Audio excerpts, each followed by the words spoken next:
Olá, sejam bem-vindos, bem-vindas e bem-vindos ao Sinapse CL de hoje. Boa noite, César Calejão. Tudo bem com você? Tudo bem, boa noite, Robs, boa noite para nossa comunidade linda. É isso aí, vamos lá. Vamos lá, porque hoje é um assunto que tem muitas perguntas e poucas respostas claras, acredito, à nossa audiência e até a nós, né? Sim. Vai ser muito importante a gente falar hoje sobre tratamento, sobre o uso de cannabis medicinal. E quem vai pintar a nossa tela agora é a Margarete Brito, que é advogada e também fundadora da APEP, que é uma ONG de apoio à pesquisa a pacientes de cannabis. Seja muito bem-vinda, Margarete, ao nosso Sinapse. Boa noite. Boa noite, Roberta. Boa noite, Cauã. Muito prazer. Obrigada pelo convite. E bora lá. Obrigado, Margarete. Prazer em te receber, viu? Margarete, para a gente começar o nosso papo, há hoje cerca de quantos pacientes que fazem uso da cannabis medicinal, hein? No Brasil? Se puder passar no mundo também, para a gente ter uma ideia. Então, Roberta, eu não tenho os dados do mundo e nem do Brasil inteiro, né? Porque como a gente vive nesse limbo jurídico, acaba faltando, né, dados. Mas eu tive na semana passada numa audiência pública e estou com um dado específico fresquinho na cabeça, que é o número de pacientes que as associações atendem, que são 180 mil. No Brasil, atendido por organizações iguais à PEP, né, que são associações que plantam, que entre cultivar e fornecer medicamento, tem outros trabalhos também. Mas eu não sei te precisar no Brasil inteiro. Tá. Conta um pouquinho, querida, pra gente da APEP, por favor, Margarete, como é que ela surge? Parece que teve uma influência da tua filha, né? Parece que você se inspirou na tua filha, Sofia, para fundar a APEP. Conta um pouquinho pra gente, por favor, acerca da associação. Então, a minha história começa há 10 anos atrás, em 2023, quando o meu esposo ele descobre na internet uma menina americana que estava fazendo uso de um produto à base de cannabis. Eu entrei em contato com essa família nos Estados Unidos, eles me deram o contato de uma indústria que fornecia para ela lá, e na época era considerado tráfico internacional de drogas, mas claro, né, você está ali trazendo um medicamento para melhorar a qualidade de vida da tua filha. Sim. Você nem pensa quais são as consequências. E muito rápido eu entrei em contato com o Siddhartha, inclusive, que é bastante conhecido nesse universo, com o Emílio Figueiredo, também é um advogado bastante conhecido, e eles me mostraram que tinha um médico aqui no Rio de Janeiro, na época, Dr. Ricardo Ferreira, especialista em dor, que inclusive ele já plantava, ele fazia extração e ele dava óleo para a sogra e para outros pacientes, e ele me deu uma amostra grátis, e eu deixei de importar eu importei uma vez, os resultados nem foram assim o quanto eu esperava, e depois, nesse mesmo caminho, né, de buscar um alívio para minha filha, que ela tem uma síndrome genética rara, e entre outras coisas, ela tinha muitas convulsões. E esse medicamento médico me deu um pouquinho, foi assim, impressionante, né? A Sofia tinha, na época, cerca de 60 convulsões por mês, ela reduziu para 10 convulsões por mês. E aí eu falei, caramba, se ele planta, ele faz, ele quer me ensinar, né, para eu ter uma independência. E nisso já tinha muita gente, a gente ficou muito em visibilidade na época, o nosso caso, porque é maconha, criança, é um produto proibido, e a gente ficou muito em visibilidade em todas as mídias, e muita gente me procurava. E aí, enfim, aí a gente aprendeu a plantar, a extrair, a gente distribuía para um grupo de pessoas conhecidas que a gente vê que estava precisando. E aí depois de 10 anos, a minha casa virou uma associação, e aí a gente começa a organizar isso tudo. E aí a gente hoje atende só na PEP a gente atende 8 mil pacientes, a gente tem 70 funcionários. A gente tem 2 sedes, uma no interior do Rio de Janeiro, onde fica toda a unidade de produção, e a gente tem aqui no centro, na Rua Ouvidor, mais uma unidade onde é o acolhimento, dispensação, comunicação, financeiro, enfim.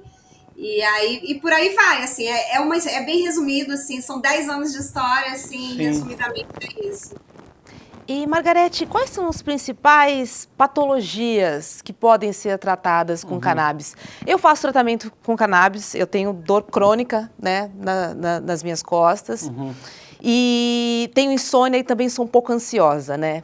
E aí eu achei muito interessante quando eu fui procurar um médico, porque eu tinha uma vasta gama de possibilidades, né, de especialidades que também atendiam e que também receitavam um tratamento com cannabis, né? Então, assim, aí eu até fiquei na dúvida, eu falei, poxa, será que eu vou numa pessoa que um ortopedista que me receite um tratamento de cannabis, ou talvez eu vá num clínico geral, que daí eu posso tratar a minha cannabis e uma outra questão de saúde que eu também tenho. Então, assim, eu fiquei muito, muito, muito surpresa com a variedade, né, de médicos que hoje podem atender em diferentes especialidades. Então, eu queria abordar essa questão com você, né, da especialidade médica e também dos tratamentos, quais são as patologias, quais são as doenças que podem ser tratadas com cannabis. Então, hoje em dia qualquer médico pode prescrever, né? Médico de família, psiquiatra, enfim, o médico tendo o CRM ativo, ele pode prescrever. As doenças também são as mais variadas, mas antes de falar das doenças, é importante a gente dizer que não é uma panaceia, né? Que quando a gente fala que trata dor, que trata epilepsia, que trata Alzheimer, Parkinson, questões de saúde mental, ansiedade, enfim, a gente está falando que existe dentro das pessoas uma coisa chamada sistema endocannabinoide, que a gente tem dentro da gente receptores endocannabinoides, que são os nossos, aqui o Siddhartha fala muito bem, que a gente tem maconha dentro. Você gosta ou não de maconha, você tem maconha dentro de você.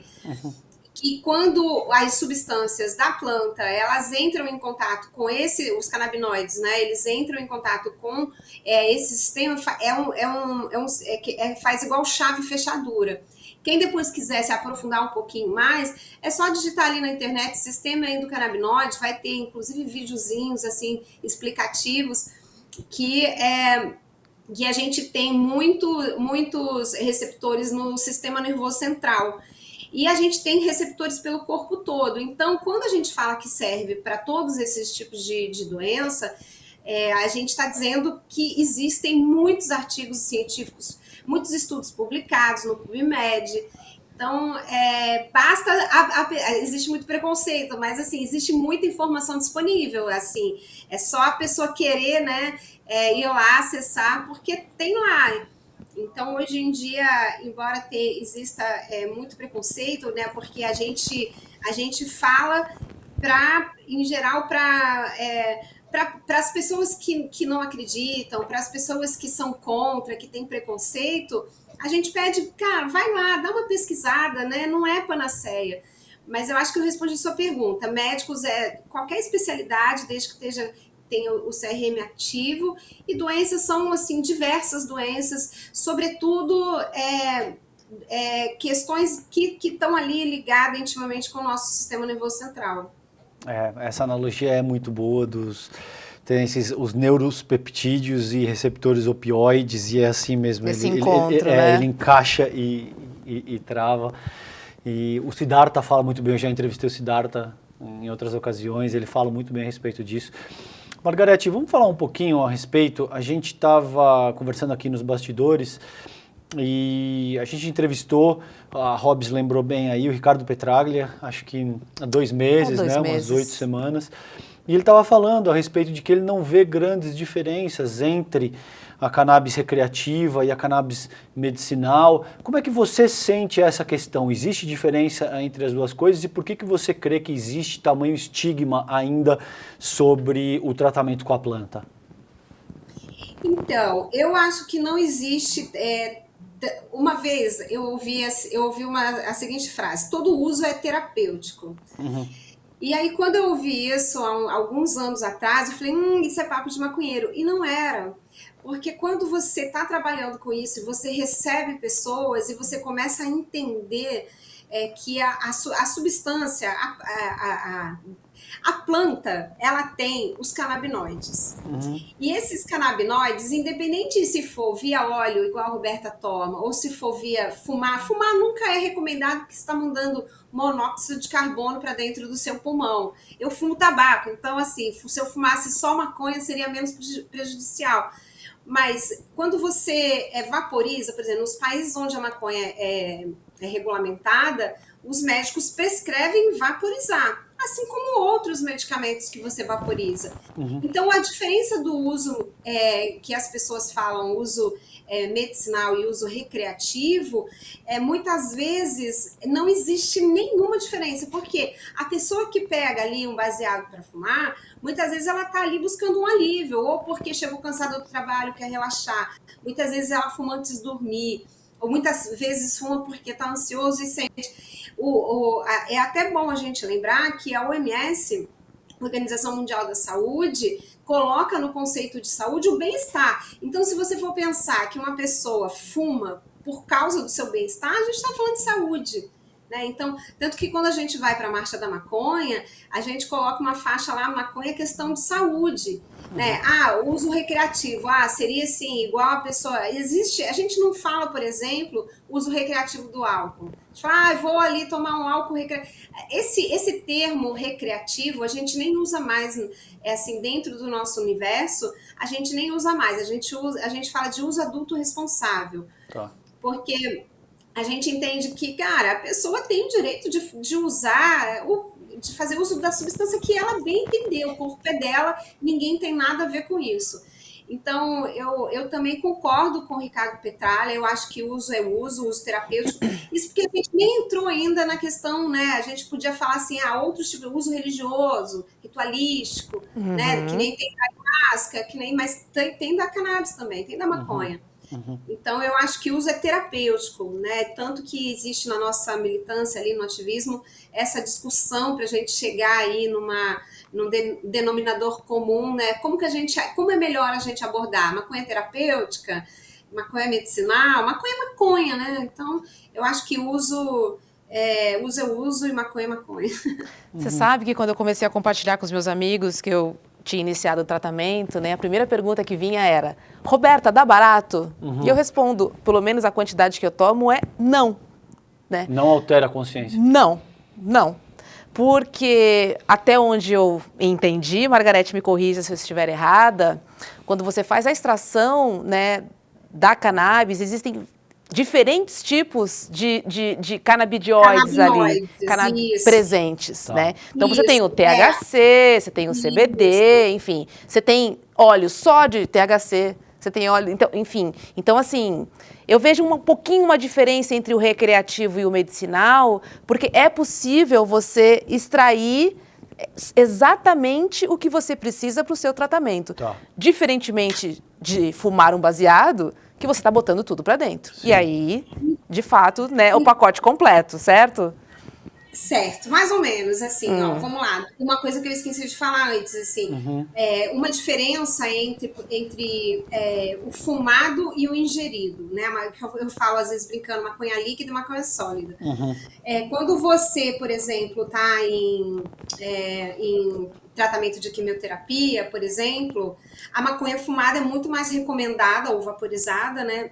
Porque a ação é muito mais rápida. Então, se você precisa que o enjoo passe ou que uma tremedeira, Parkinson, né, ele está ali numa crise de tremedeira, eu não sei nem se é a tremedeira que usa o termo, mas ele está precisando de um resultado mais emergencial, o ideal é que ele fume, porque em 5 minutos ele consegue passar o enjoo, tal. A maconha ingerida, o óleo, que é igual você toma, ele vai demorar mais ou menos 1 hora e meia para você sentir os efeitos. Então, e também ele demora mais tempo para passar o efeito. Então, por exemplo, a maconha fumada ou vaporizada, em 5 minutos você sente os efeitos, seja CBD ou THC, que já vou falar. E demora 1 hora, mais ou menos, para passar. O ingerido, você toma, demora 1 hora e meia, mais ou menos, para você sentir o efeito, mas também a ação é mais prolongada, às vezes dura até 4 horas.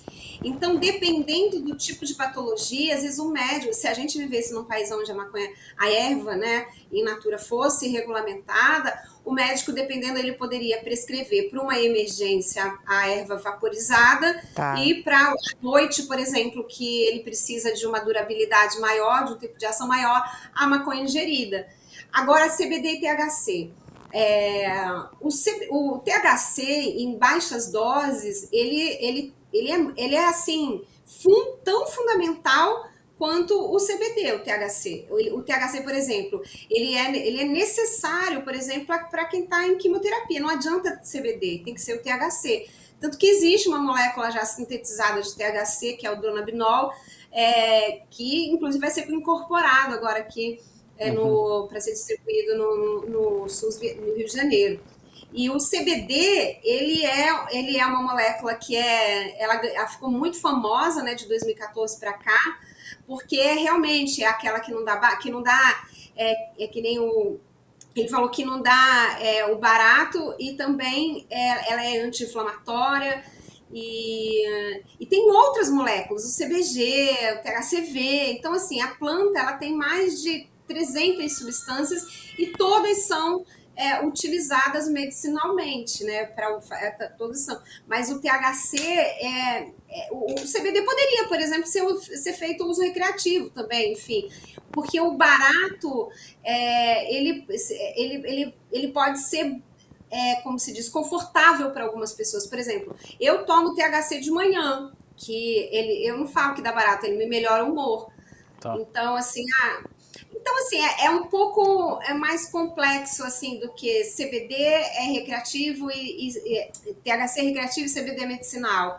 Os dois, todos são medicinais. Não sei se eu fui clara. Totalmente clara. Me parece que existem propriedades terapêuticas que podem ser utilizadas de diferentes maneiras, dependendo da situação, dependendo do paciente. Diferentes composições. Exato, dependendo do objetivo. Totalmente clara a tua explanação, Margarete.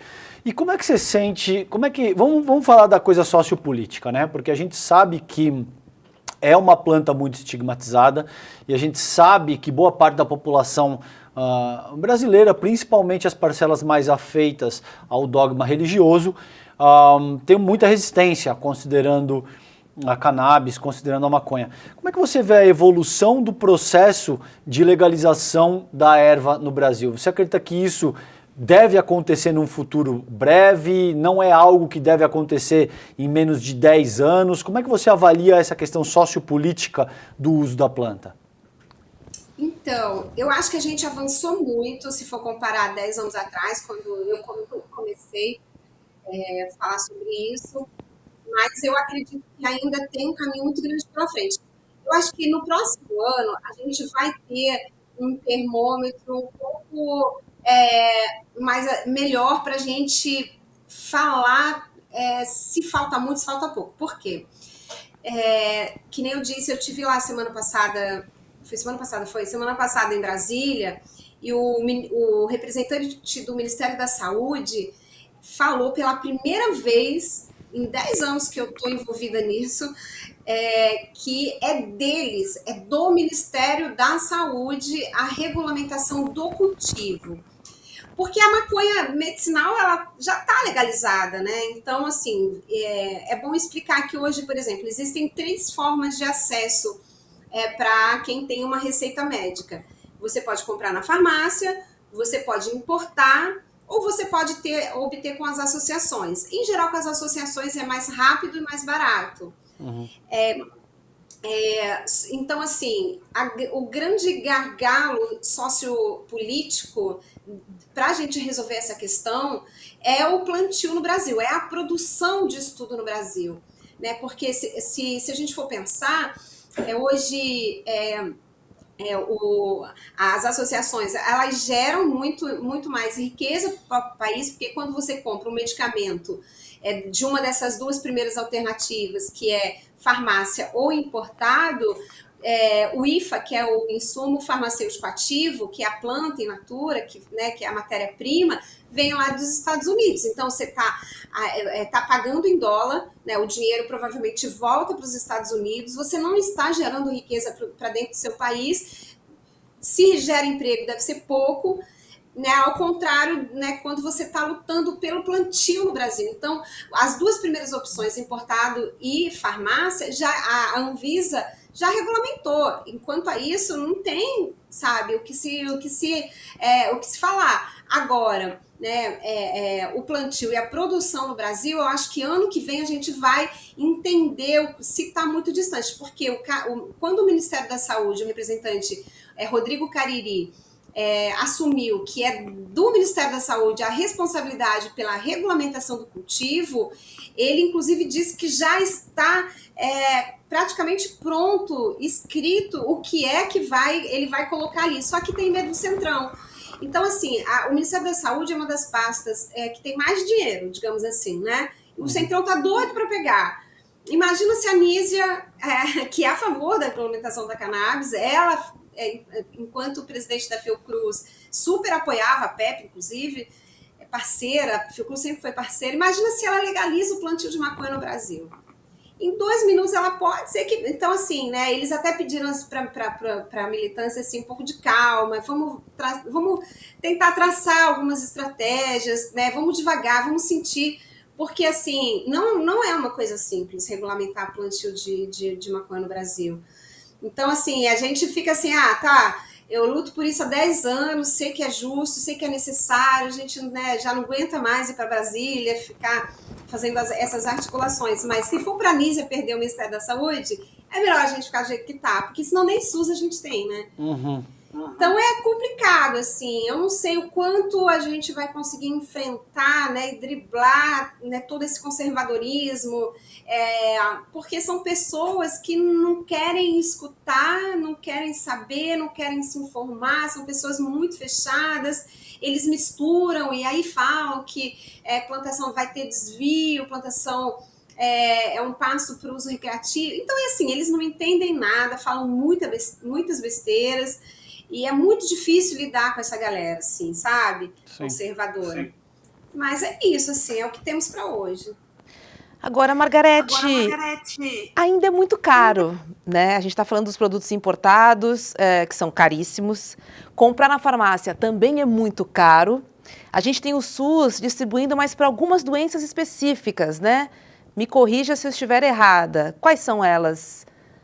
Então, agora está na moda, toda prefeitura faz uma lei para distribuição gratuita no SUS, e até hoje eu não conheci uma pessoa que pegou esse medicamento via SUS. Tá. Então, isso virou um pouco mito, assim, né? Então, hoje em dia, é caro comprar na farmácia, ainda, até pelas associações ainda não é tão barato, né? Porque as associações também precisam pagar as contas e não dá para fazer tão barato. Mas é muito mais barato. Vou dar aqui um exemplo. Os importados, em geral, o paciente vai gastar ali por mês, quando toma um frasco por mês, assim, ele vai gastar em torno de 700, eu não sei quanto que você gasta, mas assim, uns R$700.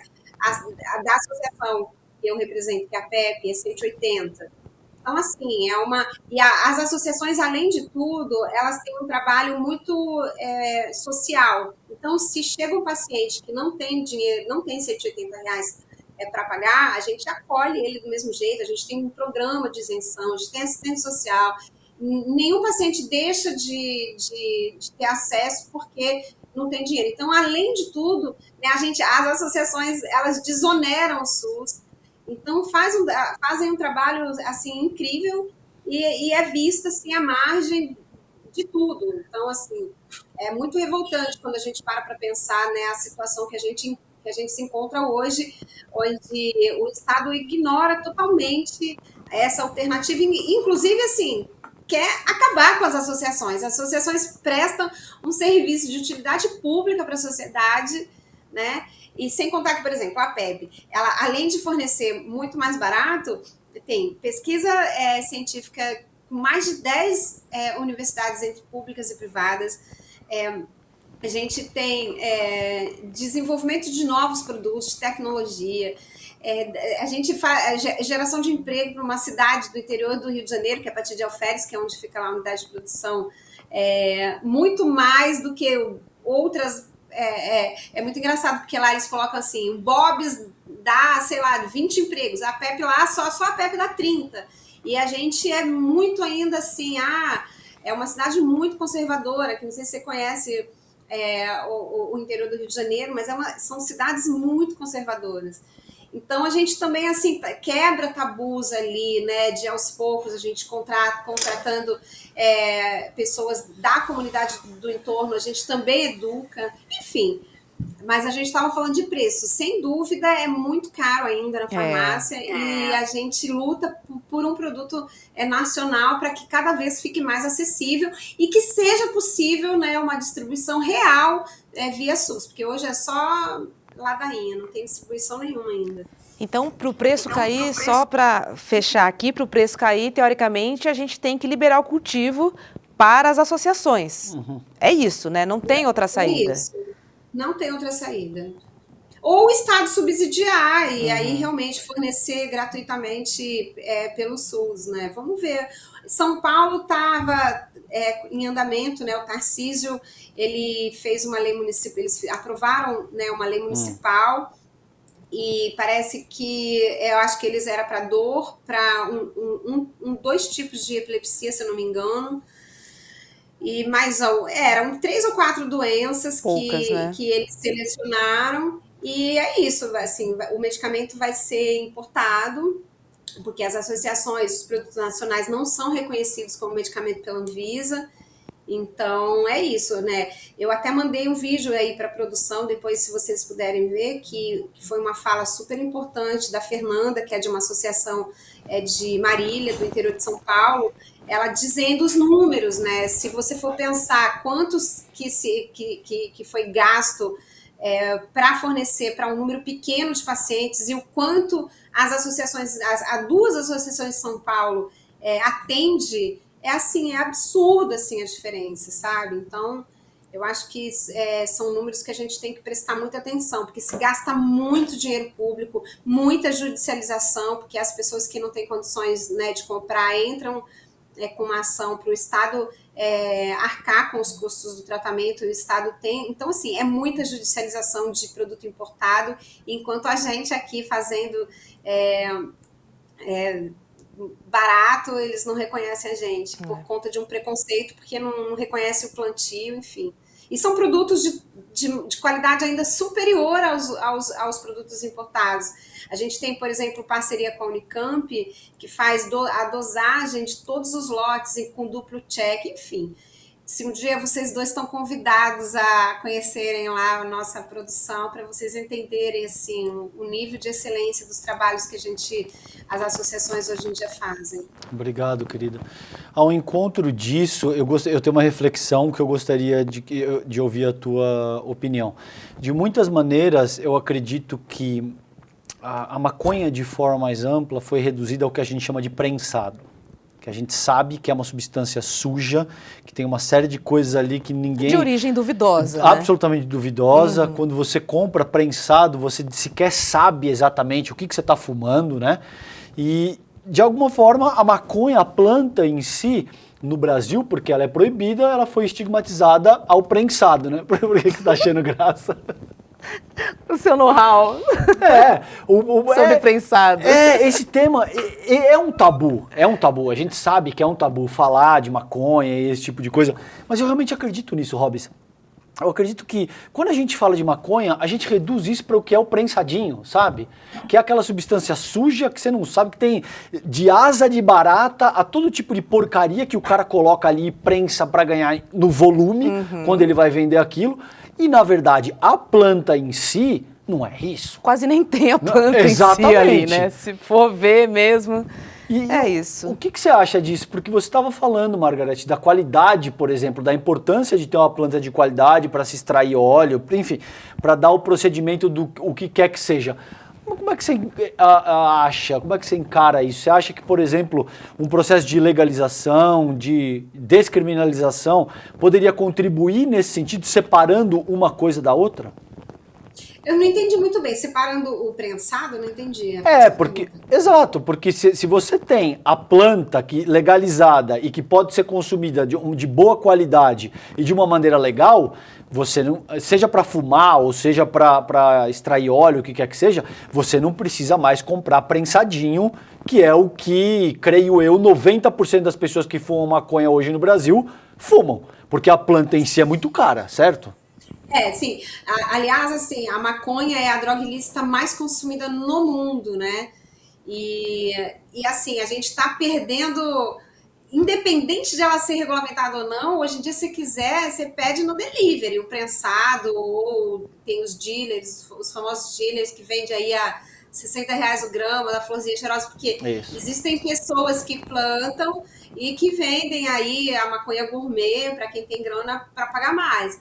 Então, assim, nas bocas de fumo se vendem os prensados, mas hoje em dia existe aí um mercado, né, amplo aí de pessoas que comercializam e que o Estado tá deixando, né, de arrecadar por conta de uma bobagem de não regulamentar a erva. Até acho que há uns 3, 4 meses atrás, a Anvisa estava fazendo vistas grossas para uma galera que estava importando flores. Tinha uma brecha, não sei se vocês chegaram a ver isso, tinha uma brecha na regulamentação da importação de óleos, e ali não dizia, porque assim, o que não é proibido é permitido, né? Uhum. Então começou a ter uma comercialização de flores vinda lá dos Estados Unidos, principalmente dos Estados Unidos, para quem não quer fumar o prensado, poder comprar. E parece que não era tão caro, não lembro exatamente quanto custava.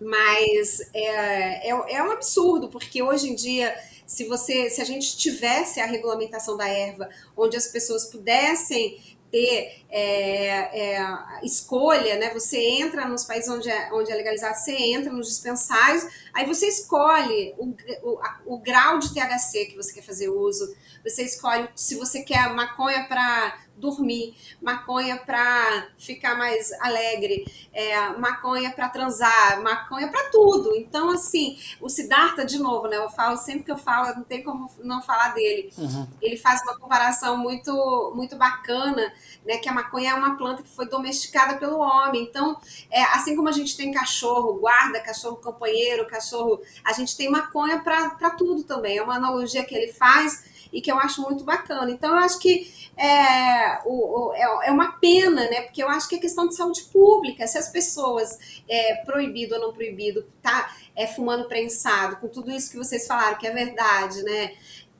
Acabando com a saúde dela, do outro lado, se você tivesse a erva regulamentada, você estaria diminuindo o impacto, ao contrário, né? Inclusive, se você tivesse uma boa erva para quem fuma, poderia fumar mais CBD, poderia, né, fumar ali 1 para 1, né, fumar comer, porque quem compra erva prensada, em geral, também procura aquelas mais fortes, e aí você cria tolerância, né? O THC, quanto mais você fuma, quanto mais você usa, se você não faz um detox, você cria uma certa tolerância. Então, você vai estar fumando mais prensado, mais vezes, e você vai estar ali acabando com a tua saúde, que vai causar um impacto no sistema público de saúde e, de um modo geral, né, com a saúde das pessoas. Então, a gente só fica triste com tudo isso, né? Sim. Por que não, né?